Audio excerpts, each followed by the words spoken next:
Hey there, Noble Ones. Let's do this. Another episode of the Noble Ones podcast where we share raw talk about feelings and emotions and stories, which is what we're going to talk about today. Actually, we're going to talk about beliefs and where these beliefs come from that we have, so many of them.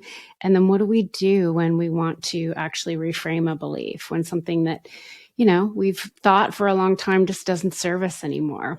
And it relates to the stories that we tell ourselves. So that is what we're going to talk about today. And I just want to welcome everybody back to the podcast. If you've been listening since the beginning, I'm so grateful that you're joining me again. And if you're here for the first time, welcome. And hopefully you will take away something that just gives you a different perspective on feelings and emotions and how we can change things. And a lot of that has to do with our beliefs. So really important topic today. And, I think the reason I wanted to talk about this per usual is because I am going through just so many shifts and changes and transformational directions, I guess, in my life. And whenever change is upon us, I think, the stories start in your head. You may get this intuitive feeling that you're supposed to move in a direction in your life. And then what happens? The ego jumps in and starts to tell you maybe all the reasons why you can't, or the reasons you should be afraid, or what you did wrong, or how you might fail, or this or that and the other. And this comes from deep-rooted beliefs. And so let's get into that. So what are beliefs? And I wrote down a few different things and I want to share those. This was actually from a course that I had written a while back, but beliefs are the ideas that you hold to be true based on the compilation of your life's experiences and perceptions. So, you're born into a family, a culture, and you just are you're helpless, you're being raised, you're being taught things. And so those beliefs start deep rooted in our family systems. And then as we go forward, you start to go to school, you meet friend groups, you have coaches and teachers and different people impacting your life, and you take on their belief systems. Then we've got big social structures, right? Like we've got government, education, religion. Depending on where you go in those different sectors, you're going to have beliefs there as well. Then you've got TV, social media, newspapers, the news, what you read. So everywhere we go, right, we're going to be bombarded with different belief systems. And I think it's important to know that that's what they are. It's a system. It's a compilation of thoughts that, if you don't hold that to be true, somebody else does. If it resonates with you, you might take on that belief. And our beliefs are something that we put a strong amount of faith in. It's something that we have held close to us for a long time. And so it's almost an automatic subconscious response when it comes to beliefs. And then, I also wrote that sometimes we have learned belief systems that don't even have we don't have personal experience with, right? Like somebody just told us something, oh my gosh, don't do that because this is what's going to happen. And because of fear, you will take on a belief without even having your own experience with it. And then finally, one other thing, beliefs impact how we feel, how we relate to others. And it's basically can be a guide in, success or failure in our relationships. So you may or may not have success in relationships based on certain beliefs, right? You might go along for a while in a relationship and then all of a sudden you realize, wow, we have really conflicting beliefs. So that might be a reason for the success or failure of a relationship. And then finally, beliefs live at the core of our identity. So I actually do think that our self-concept, what we believe to be true about ourselves, is what we reflect out into the world and kind of what determines if we're able to go forward, if we're able to achieve things, if we're able to change directions. A lot of that has to do with these long-standing beliefs that we have in ourselves. And so that's really what I want to break down today. is it's not about like, do you believe in Santa Claus? Do you believe in the Easter Bunny kind of thing? These are beliefs that we have about ourselves because they're limiting, and they will hold you back from doing things, from reaching goals, from stepping towards your dreams, from engaging with certain people, whatever it is. It's because sometimes we hold these limiting beliefs within ourselves. And what do I mean by that is just anything that story that comes up in your head that tells you something's not possible.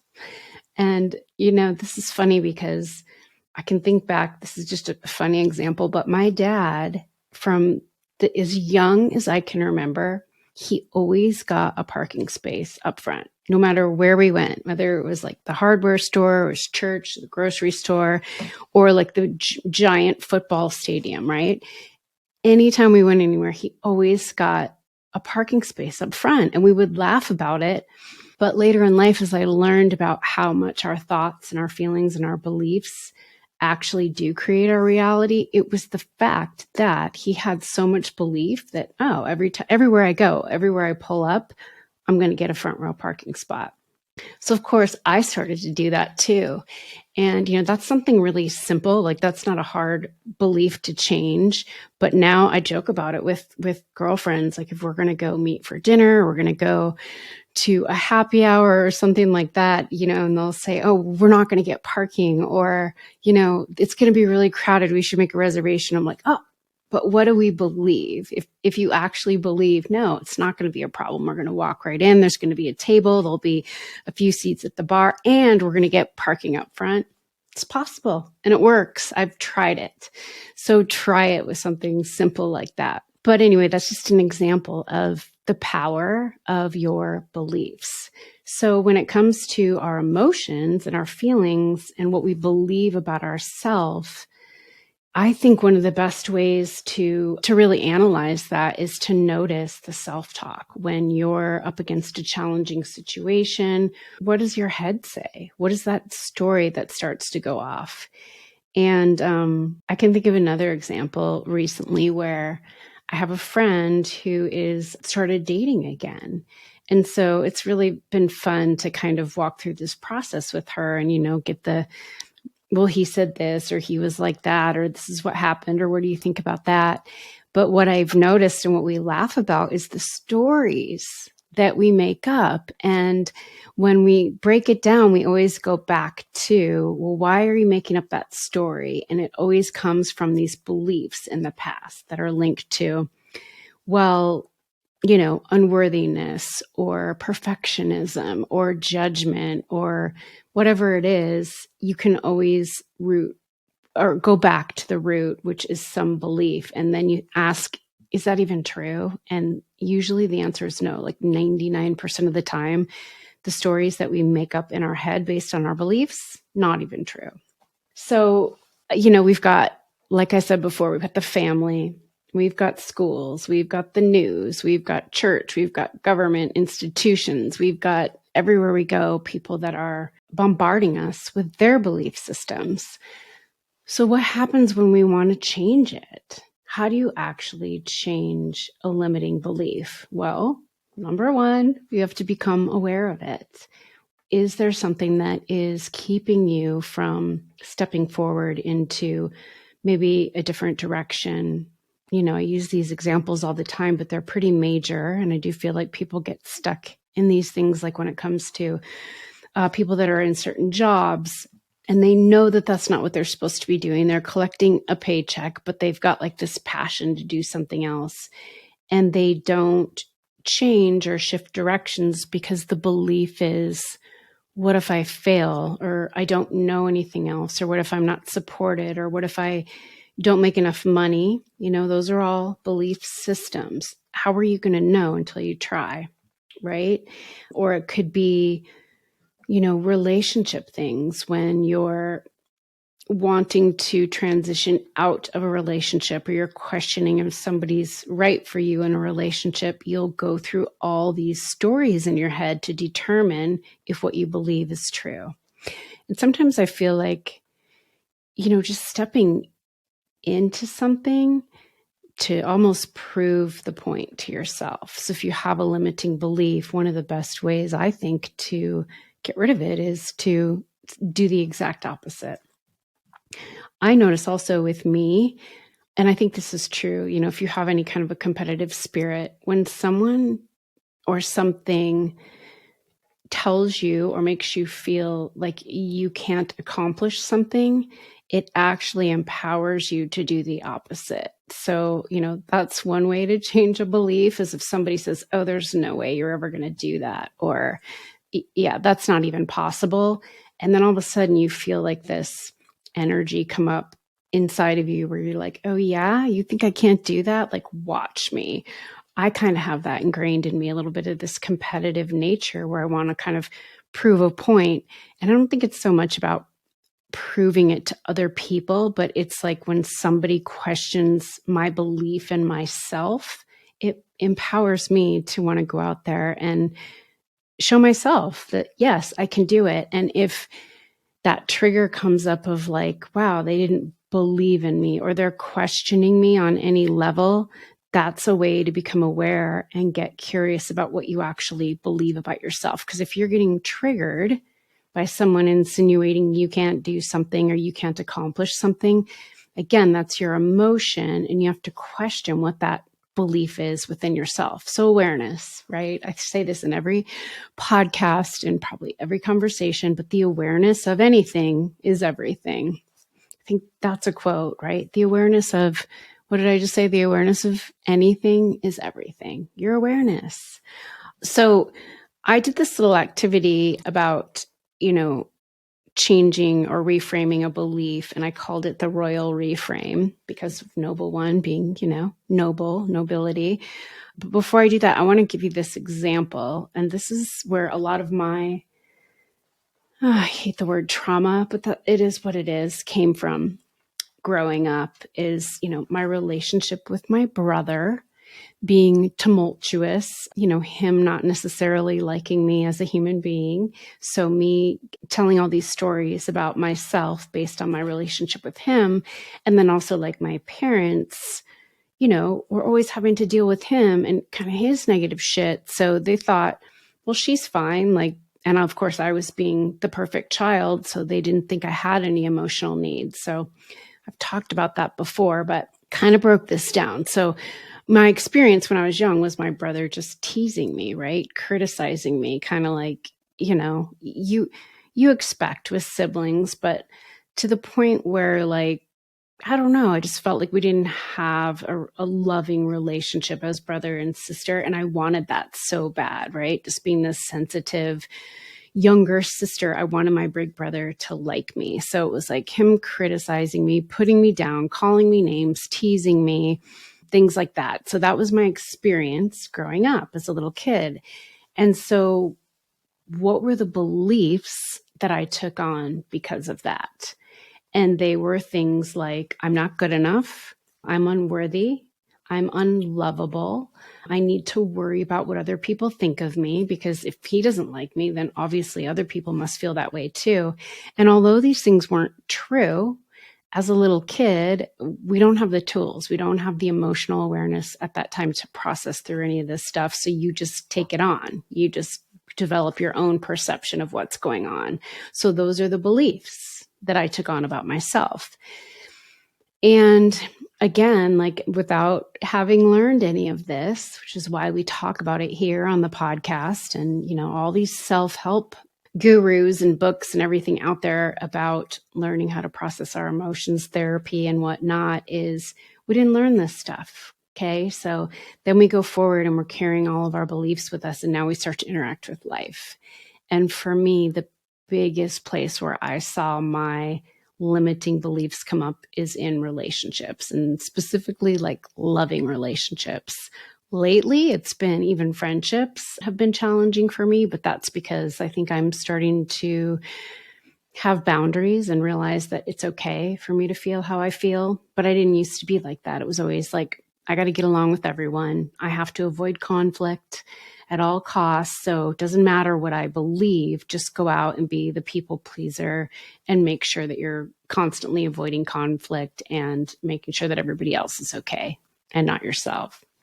So triggers have been my biggest indicators of my belief systems. So whenever there would be conflict in a relationship, immediately my belief systems would start rearing their head like, oh my God, I'm going to be abandoned. I'm unlovable. They don't think I'm worthy. They don't think I'm good enough. I did something wrong. What can I do to fix it?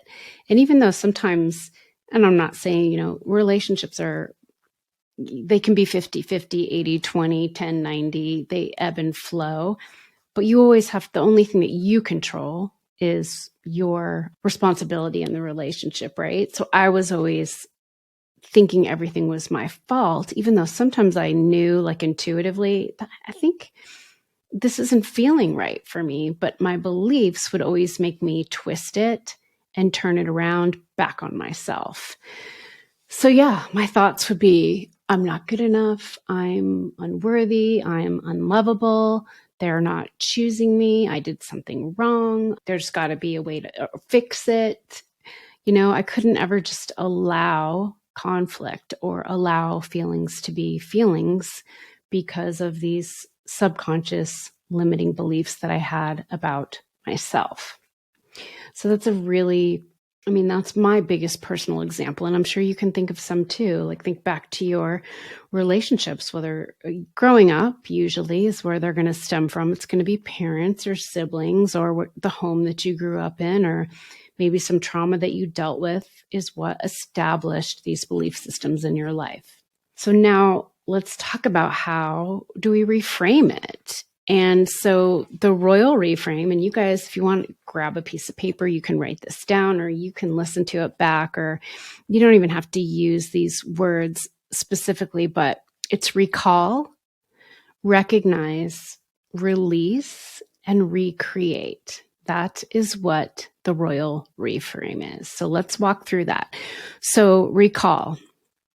What is the belief? So let's use the example I just gave you as, growing up with my brother and all these limiting belief systems. So let's say now I am in a relationship and there's conflict, right? What I have to do first is be aware and recall, okay, what is that feeling coming up in me? Is that I'm unworthy. So recall, where did the belief come from? Oh, there's that belief. There's that feeling of unworthiness again coming up from my subconscious through a trigger. And I know this feeling because I've had it before and it came from my childhood. That's step one. You just recall it. Where's this coming from? This is that same feeling that I've had in the past. So number two, recognizing it is, where did it come from? So recalling the belief, oh, there's unworthiness. Where did it come from? My childhood. That's where this deep-seated limiting belief came from, and it's bullshit. It's such bullshit, but I deal with it all the time, so I'm used to it. So kind of like, oh, hey, unworthiness, like what's going on? It pops up sometimes on a daily basis, but hey, I am who I am. I've accepted it now, right? So, okay, so we've recalled it. Hey, unworthiness, there's that feeling again. Where did it come from? Now we're recognizing there's that feeling. And for me, it's, how do I feel? Let me think about this. I feel, and this is really important, when you have these like subconscious triggers come up that are linked to your limiting beliefs, notice where you feel it. For me, everything's always in like my heart. It's like this heavy feeling in my heart. And what I know that to be now is like, it was an emotion that I buried in my heart because it hurt, and it's a heavy feeling. And then when I get triggered, it like pops up because it wants to be released. So to me, that's where hard feelings, things that are buried in my subconscious, show up for me in my heart chakra. So I recognize the feeling. I know where it came from. Step 3 is, now I want to release it. And it's easier said than done, right? But there's different ways that you can do this. And it depends on the magnitude of the limiting belief that you have. But in the moment, if you're dealing with something like unworthiness or abandonment or whatever that limited belief is that you know is limited, open up a journal, right? Or grab a piece of paper, get the notes in your phone, call a friend, just say, I need to process something with you. This trigger just happened to me and I want to walk through it. I felt this feeling of unworthiness come up and I want to process it. Get it, let it move through you. Sometimes, you can sit in meditation. Maybe you need to go for a walk, but don't run from it. Just allow it to move. Because again, I've said this many times, emotions are energy, and all they want to do is be recognized, be validated by you, and then expressed or released. Okay. So now we're just going to let that feeling of unworthiness just sit there for a minute. And most of the time, I can do this just through taking some deep breaths, again, being aware of it, and just saying, okay, like, no, I'm not unworthy. This is a trigger that I've, felt many, many times due to a limiting belief about myself. And then the final one is recreate. So we've recalled, we know the belief of is unworthiness. We've recognized that it came from my childhood. I've released it. I either sat with it, I journaled about it, I exercised, I called a friend, I did something to just allow the emotion to be there and then to process it. And then the final one is recreate. Do I actually want to hold on to the limiting belief of unworthiness anymore? No, I don't. But what I do know is that no matter how many times I sit with that emotion, it's still going to come up sometimes because it's pretty deep within me. And I think that we need to get away from the fact that what healing looks like healing is this perfect, clarity that you never have any negative emotions, that it's all like rainbows and butterflies and, positive vibes all the time. That's not life. Life throws stuff at us and these emotions are going to come up. So for me, recreating it is just the knowing in my head that I am worthy. I know that I am. And it's going to get triggered in me sometimes, the unworthiness. But do I know that I bring worth and value to the world, to friendships, to relationships, to making a difference?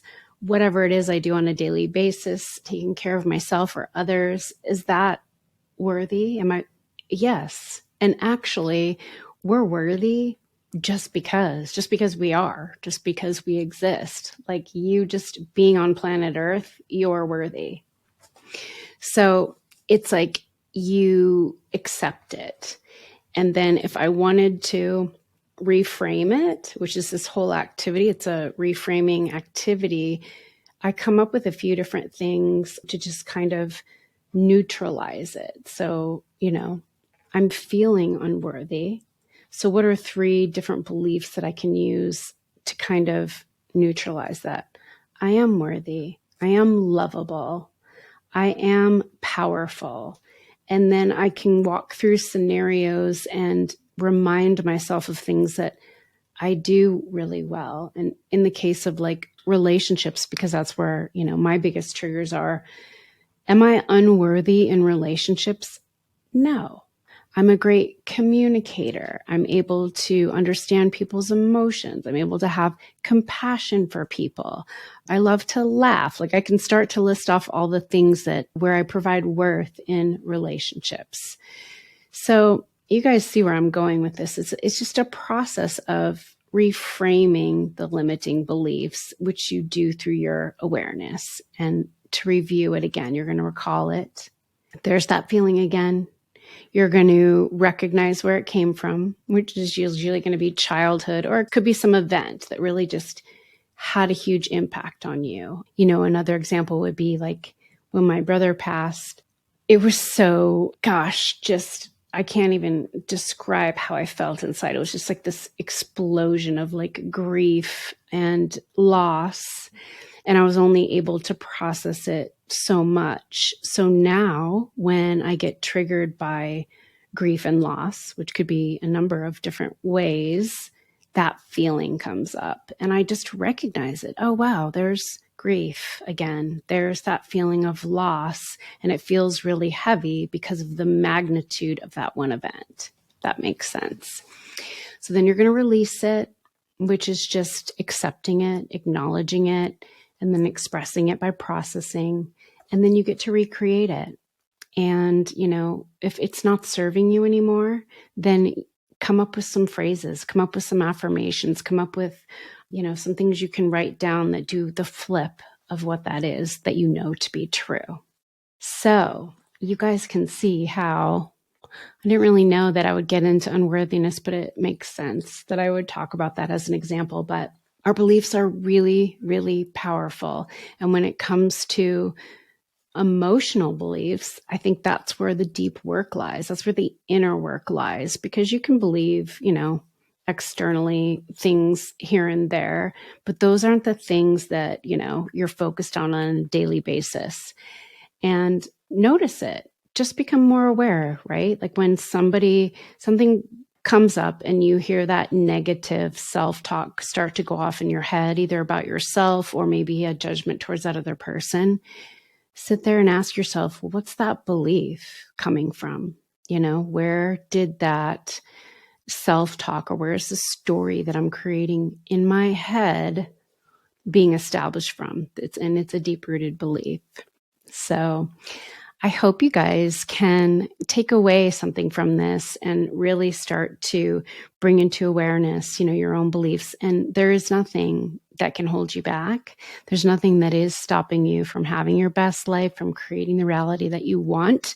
But it does take deeper work into our emotions. And I think limiting beliefs is a great place to start. So until next time, stay noble. Don't forget to subscribe so you don't miss another episode, and share this with your friends. Leave me comments, write a review, and we will see you next time. Love you guys.